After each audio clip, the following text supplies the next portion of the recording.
វង្វេងពិតមែនបើមនុស្សយើងសម្រាប់ចិត្តដើរទៅមុខហើយមិនមែនចង់បកក្រោយក៏អាចបកក្រោយបានទេព្រះស្នំទ្រង់បារម្ភថាខ្ញុំម្ចាស់ពាក់ព័ន្ធជាមួយលោកម្ចាស់ហ្វុងយើងបានន័យថានាងមិនទាន់សងសឹកបោះបង់ចោលយ៉ាងម៉េចបានបើធ្វើបន្តវាពិបាកមែនតែយើងអាចជួយនាងបន្ថែមបាន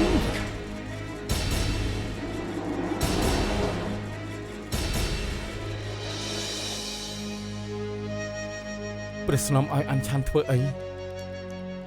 រឿងនេះលោកមិនបាច់ដឹងលោកសុំឲ្យយើងរកវិធីជួយគេពេលនេះយើងកំពុងជួយគេហើយបើជួយគេហេតុអីទូបង្គំដឹងមិនបានលោកកុំសួរអីយើងមិនចង់ឲ្យលោកពិបាកពាក់ព័ន្ធជាមួយទេពាក់ព័ន្ធណាព្រះស្នំកំពុងមានសវណ្ណ័យពីអីទ្រង់ឲ្យអ្វីទៅអញ្ឆាន់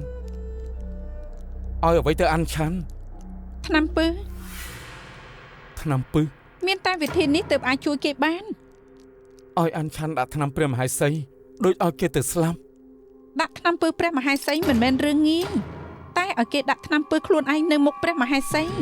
គេច្បាស់ជាអាចធ្វើបានគ្រាន់តែអានឈានហូបអាហារព្រះមហេសីហើយស្លាប់នៅដំណាក់ឈូសៀវហើយយើងឲ្យមនុស្សផ្សព្វផ្សាយដំណឹងចេញទៅក្បាលព្រួយនឹងបែរមករកព្រះមហេសីព្រះអង្គនឹងដាក់ទោសអានឈានស្លាប់យ៉ាងមានតម្លៃទោះព្រះអង្គដាក់ទោសកម្រិតស្រាលតែព្រះអង្គមិនពេញប្រតិព្រះមហេសីដល់ពេលនោះយើងនឹងថែមលាបពណ៌ថែមលបោយយ៉ាងណាជីវិតអានឈានមិនសូន្យទៅទេព្រះស្នំទូបង្គំមិនយល់មិញនេះព្រះស្នំប្រាប់ថានឹងជួយអានឆាន់ទ្រង់ធ្វើដូច្នេះជាការជួយគេឬជួយព្រះស្នំបញ្ចាប់ពីក្បាលនេះជាឧបាយនឹងហេតុផលអានឈានមកដល់ដំណាក់កាលនេះគ្មានជំរឿសទៀតទេបើជីវិតគេត្រូវចាប់ដោយសារព្រះមហេសីបើស្លាប់ហេតុអីមិនស្លាប់ដោយមានតម្លៃទូបង្គំមើលព្រះស្នំខុសហើយការជួយគឺធ្វើឲ្យគេសំបំណងទោះរក្សាជីវិតគេទុកបានតែគេត្រូវឈឺចាប់ដល់ស្លាប់ឬបែបនេះសំគួរហើយនាងដឹងទេថានាងនិយាយអីនាងមិនព្រមទៅនាងប្រាប់ថាស្នំអានមិនព្រមឲ្យចូលតើរឿងអីទៅរឿងដែលខ្ញុំមករកលោកមិញនេះស្នំអានដឹងហើយព្រះស្នំមិនត្រឹមតែចោទថាខ្ញុំរញ៉េរញ៉ៃថែមទាំងប្រាប់ថាបើលោកហ៊ានសម្រុកចូលទៅក៏មិនព្រមឲ្យជួបនាងនិងខ្ញុំសិតតែបារម្ភស្នំអាននាងគួរតែដឹងថាបើពេលនេះមិនឲ្យខ្ញុំចូលទៅស្នំអានអាចស្លាប់តែពេលនេះមេឃងងឹតហើយលោកជាអង្គរៈបើខ្ញុំឲ្យលោកចូលដំណាក់អាចធ្វើឲ្យព្រះស្នំខូចប្រកិត្តិយសបានខ្ញុំមិនខ្វល់ពីកិត្តិយសអីទាំងអស់ជីវិតមនុស្សទាំងមូលនឹកគិតថាមនុស្សស្លាប់តិចពេកចង់ឲ្យគេបោកប្រាស់មែនទេឬក៏នាងគិតថាធ្វើបែបនេះអាចរត់យកតែធေါ်ឲ្យស៊ីលុយជឿបាន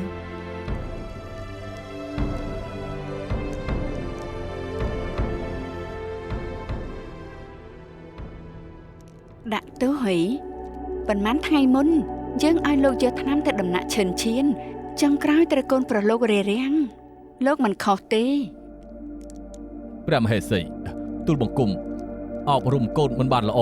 លើកនេះគេគ្មានចេតនារារាំងព្រះមហេសីនិយាយទៅជាកំហុសទូលបង្គំដើម្បីកុំឲ្យគេធ្វើខុសទៀតក្នុងនាមជាឪពុកត្រូវតែធ្វើចិត្តខ្មៅដាក់ទោសគេដោយខ្លួនឯងគេគ្មានឱកាសនៅក្នុងវាំងទៀតទេក្រាបទូលនិយាយពីរោះស្ដាប់ណាស់ខ្លាចតែលោកមិនឲ្យកូនប្រុសលាចេញមិនដាក់ទោសគេតែលោកចង់ជួយគេច្រើនជាងទ្រង់ព្រះបញ្ញាញាណទូលបង្គំចង់ជួយជីវិតតូចទាបរបស់គេតែដឹងថាកំហុសនេះមិនអាចអត់ឱនឲ្យបានដូច្នេះទើបយករបស់នេះមកសូមរាជទានទោសពីព្រះមហេសី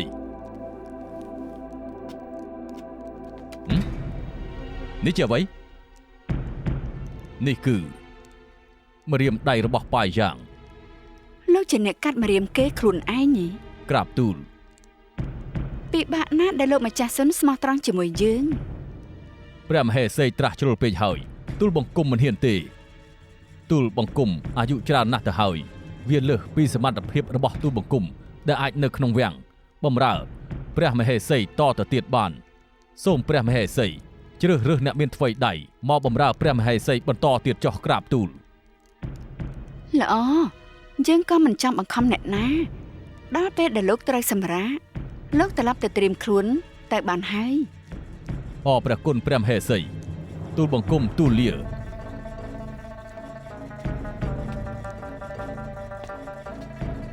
ព្រះមហេសីសុនឈិញហួរម្នាក់នេះទុកចិត្តបានដែរទេយើងដឹងហើយតែគេនៅជាមួយយើងមកយូរដឹងរឿងយើងមិនតិចទេប៉ះជាមួយគេមានតែខាតគេយកម្រាមដៃកូនប្រុសមកគិតថាអាចជួយឲ្យគេរួចខ្លួនល្ងើជ្រុលពេកហើយទ្រង់ព្រះរាជបញ្ញាញាណធ្លាប់ឮថាពីមុនសុនប៉ាយ៉ាងធ្លាប់ទៅមករកឈីកុងកុងហើយឈីកុងកុងក៏មិនមែនជាមនុស្សល្អអ្វីដែរគិតថាប្រហែលជាបានតម្រុយអ្វីខ្លះហើយផ្ញើកាដូនេះទៅឲ្យឈុនសិញហួរមុននឹងគេចាកចេញ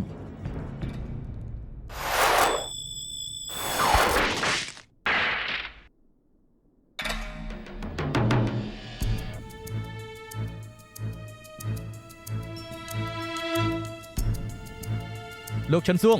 ប្រមុខចង់ជួបបាក់ពួកនៅហឺណានចង់ធ្វើសកម្មភាពនៅថ្ងៃទី14ឮមកថាអ្នកស្រុកបានផ្ដល់ការគាំទ្របានយ៉ាងល្អណាស់បាក់ពួកនៅចិនណាននិងស៊ីប៉ៃប្រកាសជាមានសកម្មភាពរាជដំណាក់កំពុងតែមានភាពចលាចលដូច្នេះយើងនឹងឆក់យកឱកាសនេះចូលក្នុងវាំងផ្ដាច់ជីវិតស្ដេចកញ្ចាស់នោះតើល្អដែរទេល្អណាស់ឈិនសួងឮថាមិត្តភក្តិឯងធ្វើការនៅក្នុងវាំងមែនដែរទេពេលយើងសម្រុកចូលទៅក្នុងរាជវាំងត្រូវតែមានអ្នកនាំផ្លូវរឿងនេះមិនលំបាកទេមែនទេគ្មានបញ្ហាទេខ្ញុំនឹងត្រឡប់ចូលវាំងទៅរកមិត្តចាស់របស់ខ្ញុំម្ចាស់លីវស៊ីឈុនថ្វាយព្រះពរព្រះមហេសីសូមទ្រង់ព្រះចម្រើនព្រះមេម្ចាស់ស្ដាប់សំឡេងនាងទិនភ្លុនពីរោះល្អណាស់ទុកថាឈីកុងកុងរើសប្រពន្ធបានល្អណាស់ងើបមុខឲ្យយើងមើលបន្តិចទៅព្រះមហេសីជាម្ដាយទឹកដីជាម្ចាស់ជីវិតខ្ញុំម្ចាស់តូចទាបមិនហ៊ានបំពានលើព្រះមហេសីទេព្រះមេម្ចាស់ព្រះមហេសីឲ្យងើបមុខឆាប់ងើបមុខឡើងទៅខ្ញុំម្ចាស់មិនដឹងសុជីវធម៌មិនហ៊ានមើលព្រះភ័ក្ត្រព្រះមហេសីខ្ញុំម្ចាស់ខ្លាចមានអាយុខ្លីសូមព្រះមហេសីព្រះរាជទានទោសផងនេះនាងងើបមុខឬអត់មិនសំខាន់ទេព្រោះអ្វីដែលយើងចង់ដឹងមិនមែនមុខមាត់នាងតែជាឋានៈរបស់នាងយើងសង្ស័យថាឈីវ៉ាន់ធានឲ្យមនុស្សមកនៅក្នុងវាំងចាំជួយសន្សំឥទ្ធិពលរកផលប្រយោជន៍ពីមុនស្នំយូធ្លាប់ស៊ើបពីរឿងនេះមកច្រើនដងហើយមិនស្មានថាមនុស្សស្លាប់ទៅហើយទើបយើងអាចស៊ើបរកការពិតឃើញព្រះមហេសីទ្រង់យល់ច្រឡំហើយប្តីខ្ញុំម្ចាស់ជាមនុស្សស្មោះត្រង់មិនដែលគិតក្បត់ជាមួយម្ចាស់សូម្បីតែបន្តិចទេព្រះមេម្ចាស់ថ្លាមធំនៅមុខព្រះមហេសីនៅហ៊ានមករឹងទៀតប្រាប់មកថាគ្នាឈីវ៉ាន់ធាននៅក្នុងវាំងមាននរណាខ្លះទៀតឈីប៉ាយ៉ាងជាក្រុមតែមួយមែនដែរទេព្រះមហេសីយល់ច្រឡំលើស្វាមីខ្ញុំម្ចាស់ហើយនាងជាឆាងអញ្ចឹងតើទើបឈីវ៉ាន់ធានរៀបការជាមួយនាងបើចង់រកស្រីស្អាតចូលមកនៅក្នុងវាំងចង់សួរថាលើលោកនេះតើមានអ្នកណាធ្វើភីលៀងបានល្អជាងទាសីចាស់ពួកនាងពិតជាមានផែនការជ្រៅមែនទេទូលព្រះមហេសី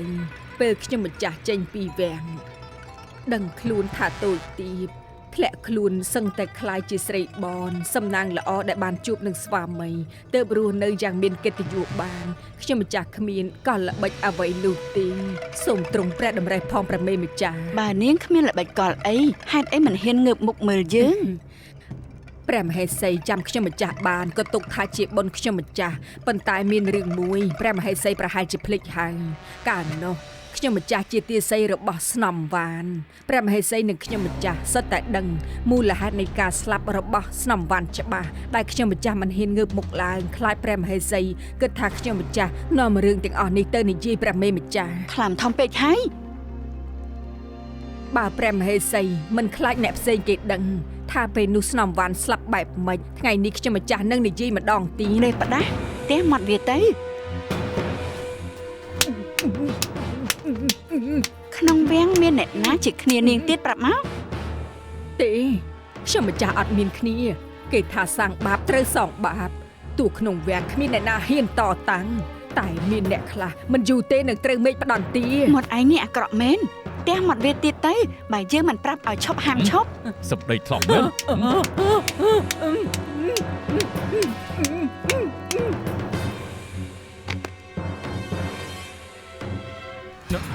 ព្រះមហេសីគេខំដាត់សម្រាប់ខ្លួន ផ្ដេសផ្ដាស់យើងមិនជឿទេថាត្រូវពឹងមាត់ឯងទើបយើងស៊ើបរកការពិតបាន ព្រះមហេសីទូលបង្គំធ្លាប់ឮមកថាលាវឈីស៊ុនម្នាក់នេះធ្លាប់ចេញចូលរកស្នំពុនៅដំណាក់ឈីហ្វាំងថាមិនត្រូវយើងអាចស៊ើបបានតម្រុយខ្លះក៏ថាបានដែរ ស្នំពុកអី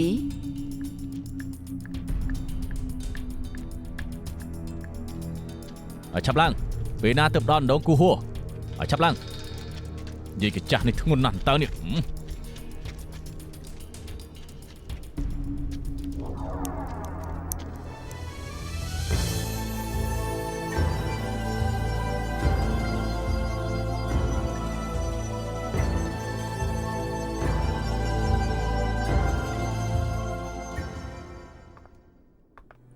តាមពិតទៅបងមិនបានលំបាកដើរលេងកំដរខ្ញុំក៏បាន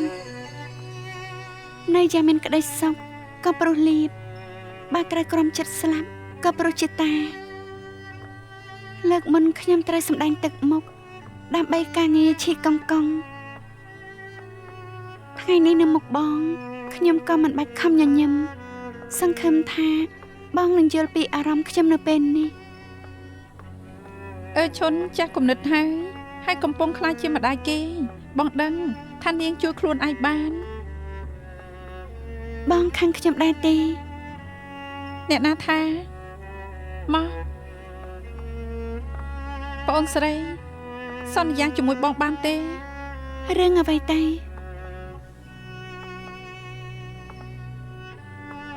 ទី1នាងនៅក្នុងវាំងមិនថានៅទីណាឬពេលណាទេនាងត្រូវប្រុងប្រយ័ត្នព្រះមហេសីទី2ត្រូវរឹងប៉ឹងឡើងមិនមែនបានន័យថារស់នៅយ៉ាងអត់ទ្រាំមនុស្សយើងកើតមកត្រូវរស់នៅយ៉ាងមានន័យបើមិនអញ្ចឹងទេជាតិក្រោយកើតជាមនុស្សក៏ខូចកំណើតទី3នាងត្រូវចាំទុកនាងមិនមែនកូនធွာឈីកុងកុងហើយមិនមែនស្នំឈុននៅដំណាក់ឈឿនឈៀននាងជានាងរស់នៅដើម្បីខ្លួនឯង ឬបងមានអ្វីមិនហ៊ាននិយាយជាមួយខ្ញុំ ច្រើនឆ្នាំមកនេះនៅក្រោមកំផែងដ៏ខ្ពស់ដែលធ្វើឲ្យបងសប្បាយចិត្តហើយមានក្តីសុខបំផុតគឺបានជួបជាមួយនាងតើអ្នកជាបងដោយបងមានអ្វីដែលនិយាយជាមួយនាងមិនបានទោះយ៉ាងណានាងត្រូវចាំសម្ដីបងតុងហើយក្រៅពីនេះថ្ងៃក្រោយនាងនឹងបានយល់ លោកម្ចាស់សម្រាប់ចិត្តចង់ទៅមែនទេ ចាប់ពីពេលនេះតទៅទូបង្គំលែងមានឱកាសបានផឹកតែដែលព្រះស្នំឆុងទៀតហើយសូមរីកជាទានទោស លោកគួរសំពេចហើយទោះថ្ងៃនេះលោកមិនមកយើងក៏ត្រូវតែទៅរកលោកដែរព្រោះថាមានរឿងសុំវល់លោក បើមិនលើសពីសមត្ថភាពទូបង្គំក៏ពេញចិត្ត បើលោកសម្រេចចិត្តចេញពីវាំងយើងសូមវល់នាំឲ្យឈុនទៅផង នាំស្នងឈុនចេញពីវាំងមិនក៏ធ្វើអញ្ចឹង យើងប្រាប់តាមត្រង់ផានការឈីកុងកុងពីមុនមិនដឹងថាព្រះមហេសីដឹងដែររបៀបណាព្រោះហេតុនេះទើបលីទៅនាងត្រូវរងគ្រោះជាមួយដែរមិនយូរទេឋានៈយើងនឹងឈុនក៏ត្រូវលាតត្រដាងហើយកន្លងមកព្រះមហេសីគិតចង់កំចាត់ស្រីស្នំនៅក្នុងវាំងដែលមានគួរជាមួយព្រះអង្គយើងមិនឲ្យឈុនចាំក្តីស្លាប់នៅក្នុងវាំងបែបនេះទេ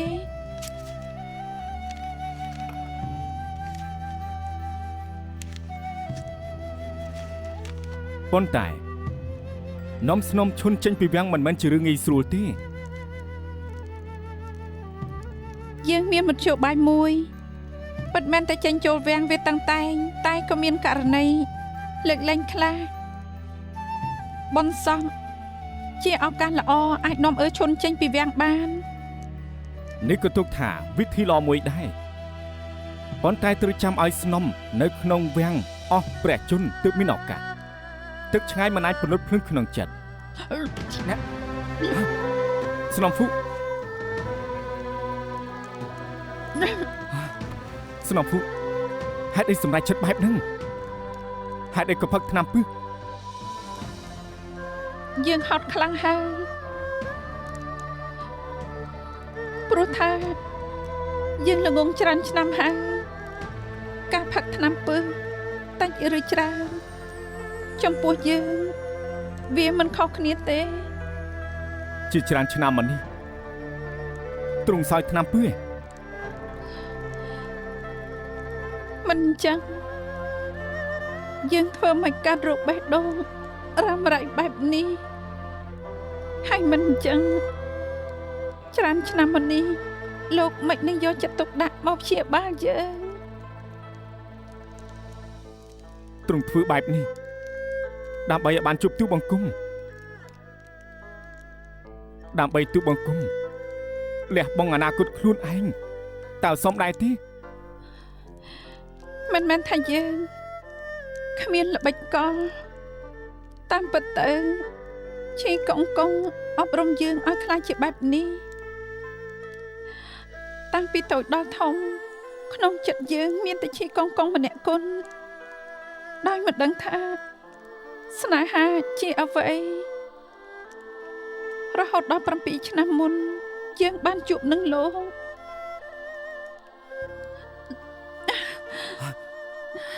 ស្នំហ្វុស្នំហ្វុ យើងបានប្រាប់ខ្លួនឯងដើម្បីអ្នកដែលយើងស្រឡាញ់យើងសុខចិត្តលះបង់ឋានៈស័ក្តិយើងសុខចិត្តធ្វើស្រីទន់ខ្សោយដើម្បីឲ្យលោកមើលថែយើងចំពោះឈីកុងកុងយើងដឹងតាំងពីដំបូងថាគាត់ច្រានយើងចោលស្រោមជើងដែលយើងធ្វើឲ្យឈីកុងកុងត្រឹមជាលេសចង់ឲ្យលោកប៉ុណ្ណោះ ហេតុអីទ្រង់មិនប្រាប់ទូបង្គំព្រោះអ្វីទៅ លោកម្ចាស់លោកមិនបាច់ភ្ញាក់ផ្អើលទេអ្នកដែលមានទឹកចិត្តចំពោះលោកមិនមែនមានតែយើងម្នាក់យើងពីរអ្នកបងប្អូនមានវាសនាដូចគ្នាបើសិនប្រាប់លោកនឹងមានក្តីសុខទេលោកម្ចាស់បើលោកគិតថាខុសចំពោះយើងសូមជួយឲ្យយើងសំបំណងសន្យានឹងយើងមក ស្នំហ្វុស្នំហ្វុ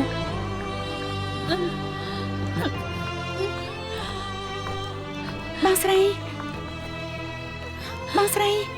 ហេតុអីបងស្រីខ្លាចតែជាយ៉ាងនេះលោកម្ចាស់សិន ឈុន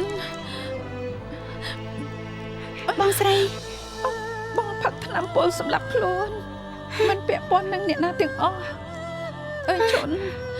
ឯងសន្យានឹងបងត្រូវចេញពីរាជវាំងហេតុផលទាំងអស់លោកម្ចាស់សុននឹងប្រាប់ដល់ឯងតាមក្រោយ ខ្ញុំមិនទៅបងត្រូវតែមិនកើតអីលោកម្ចាស់សិនរមត់ច្បាស់ជួយទៅបងស្រីបងត្រូវតែមិនស្លាប់ ឯងត្រូវទៅសន្យានឹងបងមក ខ្ញុំមិនទៅហេតុអីគ្រប់គ្នាត្រូវតែចោលខ្ញុំហេតុអីក៏ត្រូវឲ្យខ្ញុំទៅ ព្រោះបងស្រីនាងនៅមានជីវិតហើយរឿងនេះលាទៅនាងប្រាប់បងខ្លួនឯងដើម្បីបងស្រីនាងដើម្បីសាច់ឈាមនាងត្រូវតែទៅបងស្រី ស្នំហ្វុ បងស្រី ស្នំហ្វុ បងស្រីហ្វុកយ៉ាផឹកថ្នាំពឹសសម្រាប់ខ្លួនគេធ្វើបែបនេះដើម្បីការពារបពពួកនៅសល់ ទូលព្រះមហេសីត្បិតតែស្នំហ្វុស្លាប់ដោយគ្មានសាក្សីតែមករយៈនេះអ្នកដែលស្និទ្ធស្នាលឧស្សាហ៍ទៅរកទូលបង្គំអាចស៊ើបបានក្រាបទូល ស៊ើបបានត្រឹមតែស៊ើបនឹងឯងដែលយើងត្រូវការគឺផោះតាំង ក្រាបទូលព្រះមហេសីជឺឡាងសុំចូលគាល់ក្រាបទូលស្លាមធំត្រឹមជាទាសីហ៊ានសុំចូលគាល់ព្រះមហេសីឆាប់ដេញគេចេញទៅវិញទៅតែគេប្រាប់ថាមានរឿងសម្ងាត់ចង់រាយការណ៍ក្រាបទូល ជឿឡានស្រីបំរើស្នំហូមែនទេ ហៅគេចូលមកបាទហៅជឿឡានចូលមក ខ្ញុំម្ចាស់ថ្វាយព្រះពរព្រះមហាសីក្រែងនាងបំរើស្នំហូយហេតុអីក៏មកជល់គាល់យើងខ្ញុំម្ចាស់ដឹងថាខ្លួនឯងតូចទាបគ្មានសិទ្ធិទូលសមអ្វីពីព្រះមហាសីតែពុកខ្ញុំម្ចាស់ធ្លាក់ខ្លួនឈឺហើយប៉ាក់ថេនលីក៏បង្កភាពចលាចលក៏ដាច់ការតាក់ទងគ្នា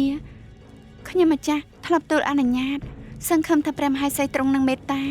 អនុញ្ញាតឲ្យខ្ញុំម្ចាស់ទៅផ្ទះព្រះម៉ែម្ចាស់មានភាពកតញ្ញូល្អបើនាងមកសុំអង្វរយើងនាងប្រហែលជាយល់បើទទួលទឹកចិត្តពីយើងនាងត្រូវមានការដោះដូរមែនទេខ្ញុំម្ចាស់ដឹងរឿងរបស់ស្នំហូរឿងស្អីគេរឿងសម្ងាត់ស្នំហូដែលនិយាយមិនបាន ព្រឹកស្អែកនឹងមានការគយគន់បុប្ផានៅដំណាក់ឈូស៊ីវព្រះមហេសីបញ្ជាឲ្យស្នំទាំង6ដំណាក់ទៅទាំងអស់ ចុះស្នំអានត្រូវអញ្ជើញឲ្យទៅទេ ក្រាបទូល ព្រះស្នំថ្ងៃស្អែកកុំទៅដំណាក់ឈូស៊ីវអីខ្ញុំម្ចាស់ដឹងថាក្នុងចិត្តព្រះស្នំកំពុងគិតអីតែខ្ញុំម្ចាស់មិនចង់ឃើញព្រះស្នំរើផ្លូវដើមនេះ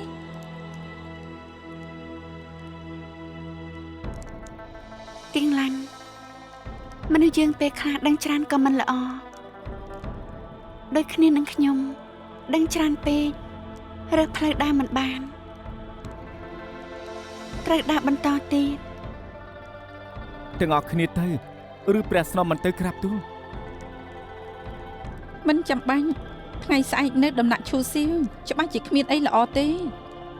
ដែលព្រះស្នំឲ្យទូបង្គំឲ្យលោកម្ចាស់ហ្វងចូលគាល់ថ្ងៃនោះគេមិនបាននៅក្នុងវាំងទេព្រឹកស្អែកចាំទូបង្គំទៅរកមជ្ឈបាយឲ្យគេចូលគាល់ក្រាបទូល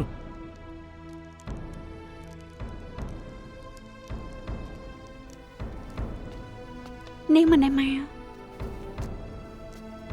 ស្និទ្ធសក់នេះខ្ញុំឲ្យជាអំណាចដល់នាងទុកថាយើងជាបងប្អូនគ្នាឬម្ចាស់នឹងឈ្នួលក៏ដោយ ព្រះស្នំ យប់ហើយយើងចង់គេងហើយនាងទៅសម្រាប់ចុះ ព្រះមេម្ចាស់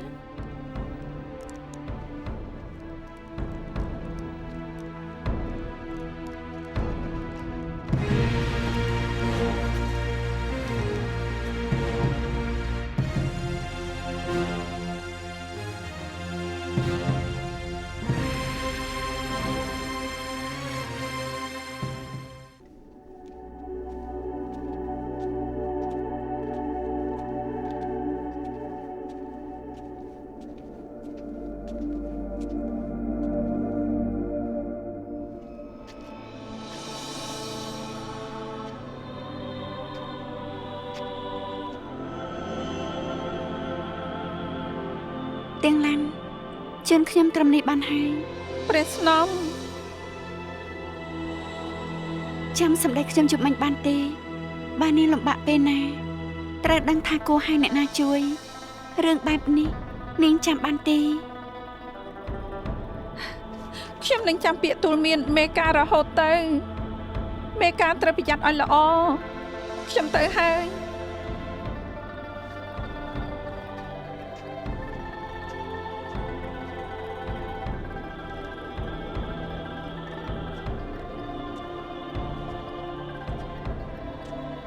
បើយើងត្រូវបាច់គ្នាហើយ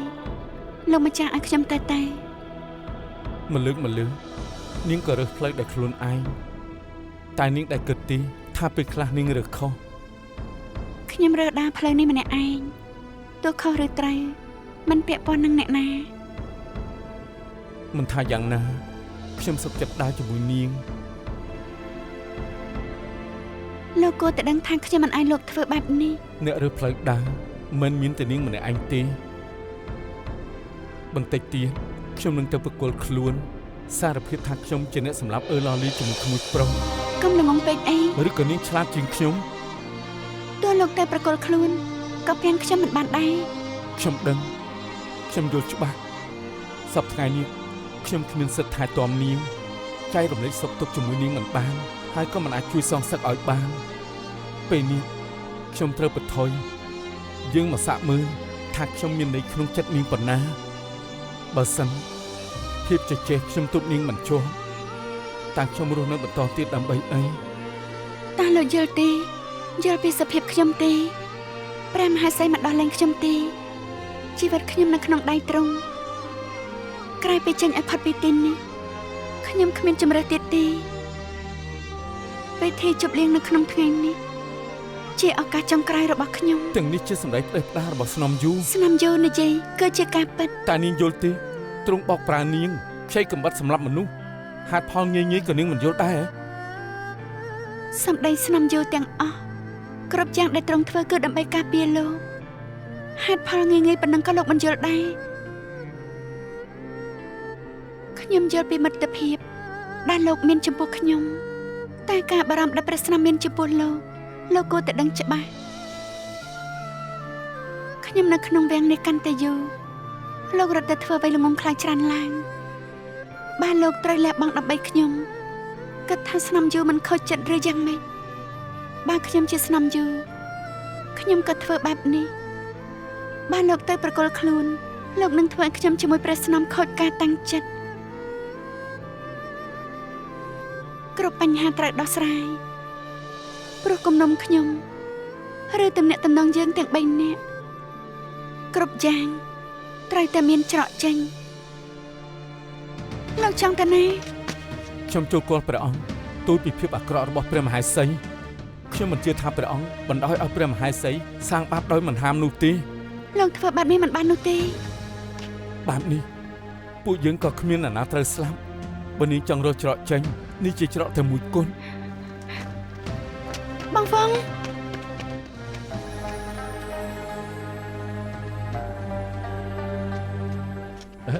លោកម្ចាស់ហ្វុងលោកចង់ទៅណា ខ្ញុំចូលគាល់ព្រះអង្គ ព្រះអង្គកំពុងរវល់ ខ្ញុំមានរឿងសំខាន់ត្រូវចូលគាល់ឥឡូវនេះ ហើយយ៉ាលោកមើលចោះមន្ត្រីទាំងឡាយកំពុងតែចូលចាំគាល់តម្រាំតែជាលោក ទាំងអស់នេះមកពីខ្ញុំម្ចាស់មើលខុសត្រូវមិនបានល្អខ្ញុំម្ចាស់ស៊ើបដឹងមកថាតាមពិតក្មេងក្នុងផ្ទះស្នំហូមិនមែនឈាមនេះ អូនថាម៉េច ក្រាបទូលព្រះអង្គគឺទាស័យចំណិតរបស់ស្នំហូសង្កេតឃើញថាអាការៈស្នំហូខុសប្រក្រតីមិនអាចទៅរួចទេដែលទម្ងន់2ខែទើបបកអាក្រាតរឿងនេះមិនអញ្ចឹងព្រះអង្គនិងខ្ញុំម្ចាស់ច្បាស់ជាត្រូវស្នំហូលាក់បាំងមិនខាននោះទេ ថាម៉េចអូនមានន័យថាអ៊ីងមានទម្ងន់ជាមួយប្រុសផ្សេងពេលឃុំនៅដំណាក់ឈើងឈៀនអញ្ចឹងហី មិនមែនត្រឹមតែស្នំហូខ្ញុំម្ចាស់ថែមទាំងស៊ើបដឹងទៀតថាស្នំហ្វូកនិងស្នំឈុនសង្ស័យជាជនបង្កប់ដែលឈីវ៉ាន់ធានឃ្លាំងថ្នាំនាំចូលមកក្នុងវាំងគ្មានឋានៈជនជាតិទង់មានចេតនាមិនត្រង់សង្ឃឹមថាព្រះអង្គនឹងស៊ើបរកការពិត ប្រពន្ធយើងច្រើនអ្នកគិតមិនត្រង់ជាមួយយើង ស្នំហូជាមួយស្នំឈុនមិនស្មោះត្រង់ជាមួយព្រះអង្គមានទោសដល់ស្លាប់សង្ឃឹមថាព្រះអង្គនឹងដាក់ទោស អូនដឹងទេថាពេលនេះពួកធានលីបង្កភាពចលាចលយើងត្រូវគ្រប់គ្រងទឹកដីហត់នឿយគ្រប់គ្រាន់ហើយពេលនេះនៅយករឿងនេះមកនិយាយទៀតយើងឲ្យអូនមើលខុសត្រូវដំណាក់ខាងក្រោយដើម្បីជួយសម្រាលបន្ទុកយើងបើពួកនឹងមិនស្មោះត្រង់ជាមួយនឹងយើងទេស្មើនឹងអូនរមើលគុណចំពោះយើង ព្រះអង្គខ្ញុំម្ចាស់ស្មោះត្រង់មិនដែលគិតក្បត់ជាមួយនឹងព្រះអង្គទេ បានហើយ ព្រះអង្គបើទ្រង់មិនជឿខ្ញុំម្ចាស់ក្រាបទូលខ្ញុំម្ចាស់នឹងរកសាក្សីមកអះអាងជាមួយព្រះអង្គ អះអាងហ៎មានសាក្សីភ័ស្តុតាងឬអូនលាពណ៌មូលបង្កាច់គី ព្រះអង្គ បានហើយអូនបានធ្វើអីខ្លះគួរតែដឹងក្នុងចិត្តយើងធ្វើមិនដឹងមិនលឺមករហូតព្រោះអូនជាព្រះមហេសីសង្ឃឹមថាអូននឹងធ្វើតួនាទីផ្សះផ្សាភាពប្រេះឆានៅដំណាក់ខាងក្រោយតែផ្ទុយស្រឡះអូនគិតតែញុះញង់ចាក់រុកធ្វើឲ្យយើងឈឺក្បាលនៅមិនទាន់គ្រប់គ្រាន់ទៀត ព្រះអង្គ យើងមិនចង់ស្ដាប់ ទោះព្រះអង្គមិនចង់ស្ដាប់ខ្ញុំម្ចាស់ក៏ត្រូវទូល នាងថ្លើមធំហើយ ព្រះអង្គក្នុងព្រះនេតព្រះអង្គតើអ្នកណាល្អអ្នកណាអាក្រក់ព្រះអង្គទ្រង់យល់ដែរទេនៅវាំងក្រោយគ្រប់គ្នាគិតថាព្រះអង្គចូលចិត្តមនុស្សអែបអបមានតែខ្ញុំម្ចាស់ដែលស្រឡាញ់ព្រះអង្គក្នុងនាមជាព្រះស្វាមី អូនត្រឡប់ទៅដំណាក់វិញបើសិនជាធ្វើខុសច្បាប់ទម្លាប់យើងនឹងទម្លាក់អូនចុះពីព្រះមហេសីចេញឲ្យផុតទៅ ព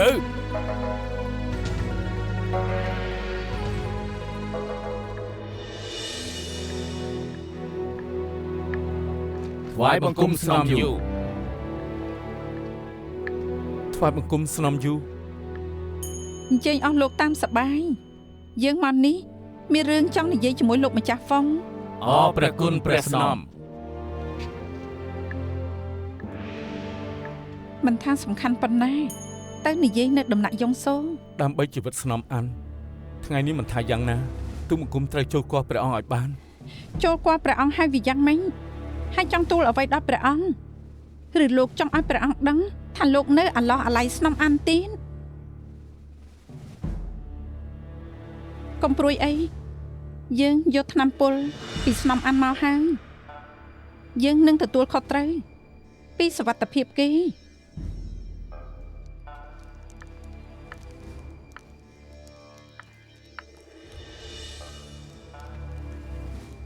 ថ្វាយព្រះពរព្រះមហេសី យើងឲ្យមនុស្សទៅប្រាប់ហែងតាថារំសាយកូនគុណបុប្ផាហើយនាងនៅមកធ្វើអីទៀត ខ្ញុំម្ចាស់មកទូលព្រះមហេសីថាខ្ញុំម្ចាស់នឹងអានឈៀនស្រឡាញ់រាប់អានគ្នាចង់រាប់គ្នាជាបងប្អូន អានឈិនហ្នឹងអី ព្រះមេម្ចាស់ខ្ញុំម្ចាស់សង្ឃឹមថាតួព្រះមហេសីធ្លាប់យល់ច្រឡំជាមួយអានឈៀនយ៉ាងណាសូមឲ្យបញ្ឈប់ព្រះមហេសីគួរតែស្គាល់ខ្ញុំម្ចាស់ច្បាស់ថ្ងៃក្រោយបើអ្នកណាធ្វើអីប្អូនធွာខ្ញុំម្ចាស់មិនឲ្យគេរួចខ្លួនទេ នេះនាងហ៊ានការពារស្រីចង្រៃនឹងទៀតអីមានប្រយោជន៍ស្អីចំពោះនាងឬនាងចង់ធ្វើសត្រូវជាមួយព្រះមហេសីដូចយើងអ្នកដែលយើងមិនចូលចិត្តតែនាងជួយការពារវាធ្វើសត្រូវនឹងយើងទើបសប្បាយចិត្តមែនទេ យ៉ាងណាក៏ដោយខ្ញុំម្ចាស់បានបង្ហាញចេតនាទៅហើយសង្ឃឹមថាតទៅមិនថាមនុស្សឬអ្វីត្រូវចេះបែងចែកដែលខ្ញុំម្ចាស់ចង់ទូលមានតែប៉ុណ្ណឹងថ្វាយបង្គំលា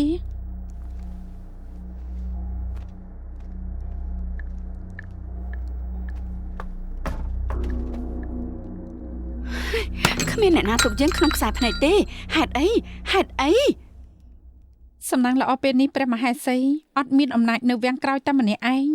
រឿងនេះយើងអាចទប់ទល់បានមួយគ្រាហើយទុកថាជាការសម្រាកឬឲ្យឱកាសគ្រប់គ្នាសម្រួលអារម្មណ៍តាំងចំហជាថ្មីគ្រប់យ៉ាងត្រូវសម្រាកសិន តាមពិតរឿងនេះខ្ញុំម្ចាស់ធ្វើស្នំយូរលំបាក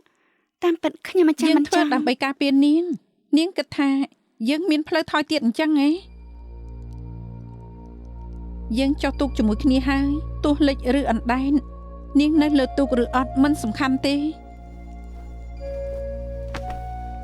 ទូលបង្គំយល់ច្រឡំលើព្រះស្នំសូមមេត្តាអភ័យទោស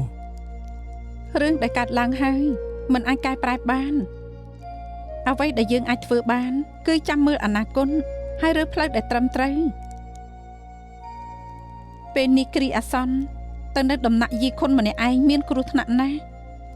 អញ្ចឹងមកនៅដំណាក់យើងមានអ្វីនឹងអាចជួយគ្នាបានលោកម្ចាស់ហ្វុងជួយចាត់ការឲ្យស្នំអានផងណា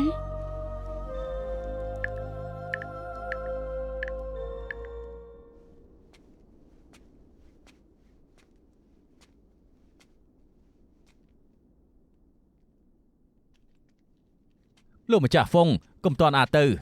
ព្រះអង្គមានរាជបញ្ជាលោកម្ចាស់ហ្វុងព្រះអង្គហៅលោកចូលគាល់ ឲ្យទូលបង្គំចូលគាល់មានការអីក្រាបទូលយើងទើបតែសម្រេចចិត្តព្រឹកស្អែកយើងចង់ទៅសម្រាកនៅឈិនតើទូលបង្គំនឹងត្រូវត្រៀមក្បួនការពារថ្វាយក្រាបទូលលោកមិនចាំបាច់ទៅតាមយើងទេព្រះអង្គមានការងារសំខាន់ឲ្យទូលបង្គំធ្វើមែនទេរឿងខាងក្រៅមិនបាច់និយាយទេដំណាក់ខាងក្រោយមានរឿងឈឺក្បាលដំបងពនាងតូចស្លាប់ក្រោយមកស្នំហ្វុកក៏ត្រូវស្លាប់ទៀតមានរឿងមិនឈប់ស្នំហ្វុក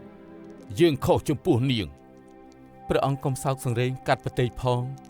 បើអាចជួយសម្រាលបន្ទុកព្រះអង្គបានទូលបង្គំនឹងប្រឹងប្រែងល្អយើងមានការងារត្រូវឲ្យលោកធ្វើក្រាបទូលព្រះអង្គពេលដែលយើងមិននៅក្នុងវាំងលោកជួយយើងចាត់ការមនុស្សម្នាក់នេះគឺសុនប៉ៃយ៉ាង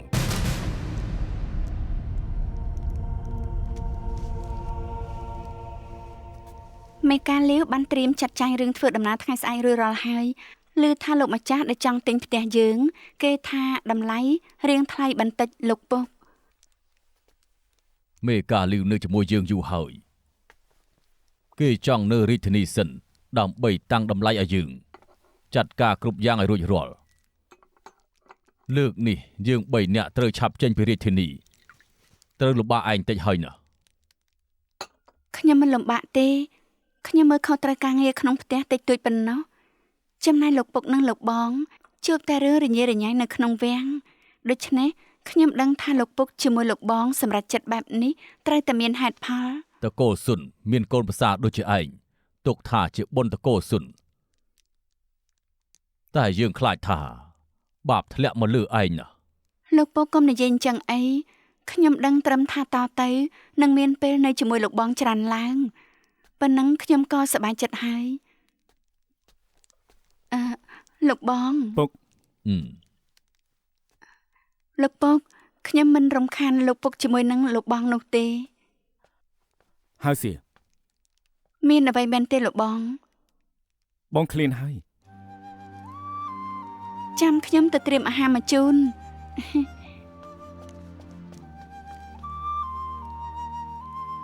គ្រួសារយើងគួរតែប្រើជីវិតបែបនេះយូរហើយ ខ្ញុំលំដាប់ផ្លូវខយូរមកហើយចាប់ពីពេលនេះតទៅខ្ញុំដឹងថាគូប្រើជីវិតបែបណា អើយមិនមែនពុកថាមិនជឿឯងទេបើឯងកាត់ចិត្តបានហើយ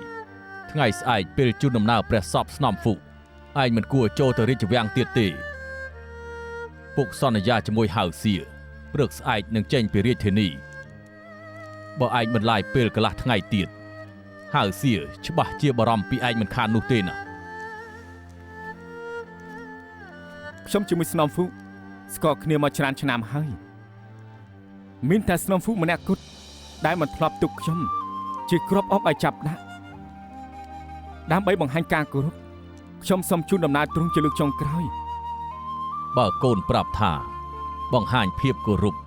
ដូច្នេះពុកគ្មានហេតុផលនឹងរារាំងកូនទេតែពុកសង្ឃឹមថាឯងទៅដើម្បីឲ្យអស់ចិត្តពិតមែនដោយគ្មានចេតនាអ្វីផ្សេងការឃ្លាតទៅរបស់ស្នំហ្វុកជាការយករួចខ្លួនជាមេរៀនដាស់តឿនស្មារតីឪពុកកូនពួកយើង ពុកមិនចាំបាច់បារម្ភទេសាយពុកជាមួយនឹងហៅសៀទៅមុនចុះពេលដែលទៅដល់ហ្វុងធានស្នាក់នៅសាលា10លីសិនខ្ញុំនឹងទៅជួបនៅពេលត្រឡប់នៅមុខស្លាប់លឹងអ្នកម៉ែខ្ញុំមិនខុសសម្ដីជាមួយពុកដាច់ខាត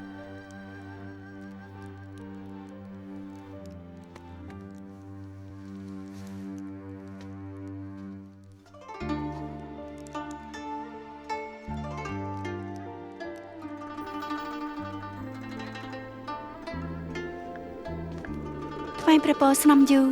តាមសបាយយើងនៅដំណាក់ជាមួយគ្នាគួរសំពេងនាំតែធ្វើឲ្យធុញទ្រាន់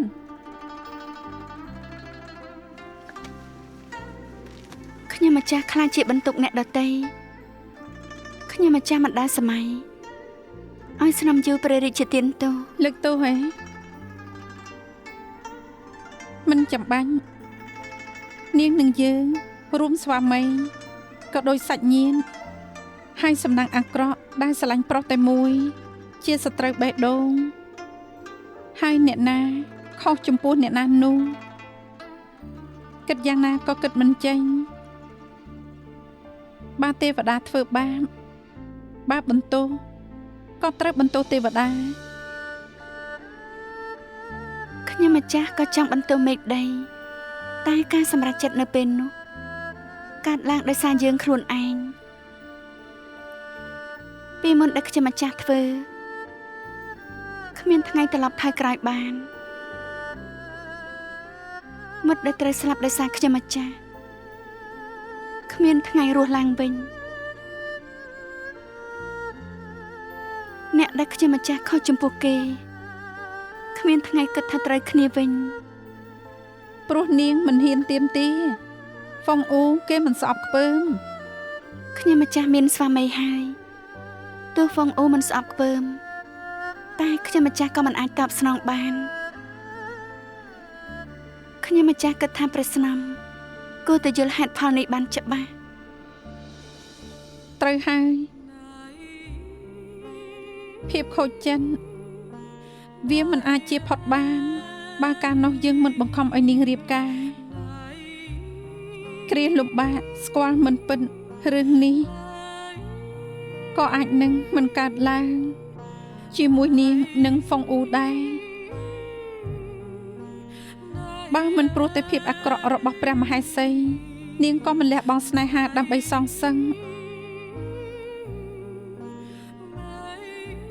បើសិនជាយើងបានស្គាល់ហ្វុងអ៊ូមុនចូលវាំងប្រហែលគ្មានមនុស្សដូចស្នំយូដែរជាតាជីវិតម្នាក់ក៏ត្រូវផ្លាស់ប្ដូរបើសិនមិនដឹងពេលណាខ្ញុំម្ចាស់គិតថាបើសិនរបស់ទ្រង់ខ្លាចជាការពិត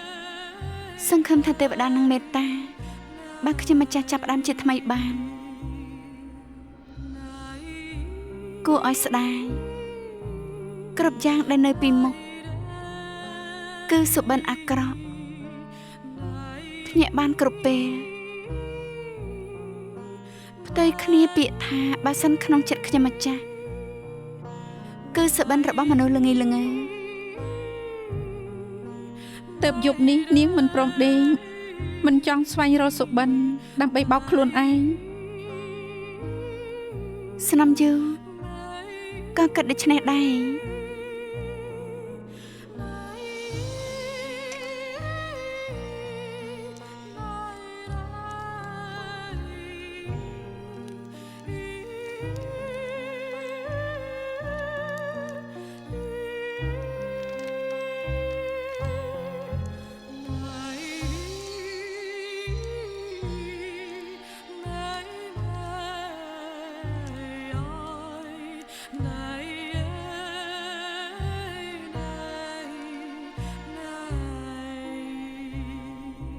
សម័យស្ដេចឈេងទី